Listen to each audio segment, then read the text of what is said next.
aller jouer les coups à fond, prendre la profondeur, prendre des risques, jouer vers l'avant quitte à perdre le ballon, plutôt que, vous le savez, revenir en arrière et au final perdre la balle quand même. Donc prendre des risques, voir un Barça qui se projette comme ça, je ne vais pas dire façon Bayern de Hansi Flick parce que le Barça en est pour l'instant un peu loin, mais vous comprenez l'idée. Le but, c'est justement d'exploiter les failles adverses quand il y en a et ne pas attendre que l'équipe se replace et ensuite perdre la balle. Donc ça, c'est pour les points positifs globalement. Évidemment, je pourrais en rajouter plein. On pourrait parler un petit peu de l'explosion du double pivot Bernal Casado, même si contre Monaco, ça s'est pas bien passé. On pourrait parler aussi de Pau Victor. Individuellement, on pourrait rentrer dans les détails et d'autres points, mais le but, c'est de globaliser un petit peu et de revenir surtout sur les aspects collectifs. Maintenant, comme je l'ai dit, si vous voulez rajouter un point, n'hésitez pas. On passe au point négatif maintenant. Première chose, beaucoup de buts encaissés, trop de buts encaissés même.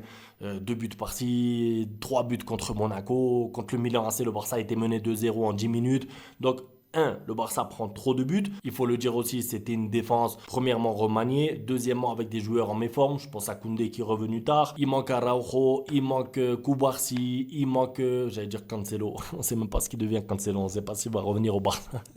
J'ai oublié complètement. Mais plus globalement, vous avez compris qu'une fois c'était Baldé, une fois c'était Hector Ford. Voilà, c'est une défense test par-ci, une défense test par-là. Il faudra bien sûr une assise défensive. Il y a eu un match aussi où il y a eu un double pivot avec Christensen et je crois que c'était Casado. Ça n'a pas marché. Donc le Barça a pris beaucoup de buts. Il y a des circonstances atténuantes, mais c'est un bilan, c'est un constat. Le Barça a pris beaucoup de buts. Il faudra faire attention parce que l'année dernière, le Barça avait une défense catastrophique. Rappelez-vous, 5 buts pris contre Villarreal, des buts par-ci par-là, et une rouste prise contre Madrid, un triplé de Vinicius et tout. Donc il faudra faire très attention, défendre bien, et il faudra qu'Hansi Flick puisse trouver son système. Et là, je passe d'ailleurs à un autre point, c'est qu'à l'heure actuelle, on est le 14 août, on ne connaît pas le 11 type du Barça. C'est mon avis. Moi, je ne sais pas, peut-être que le 11 qu'on imagine sera mis en place contre Valence, mais je pense pas. Je pense pas parce que Hansi Flick lui-même doit avoir des hésitations dues, c'est vrai, à des joueurs qui sont revenus plus tôt et plus tard. Il y a des joueurs qui sont revenus après l'Euro, il y en a qui sont revenus après les Jeux Olympiques.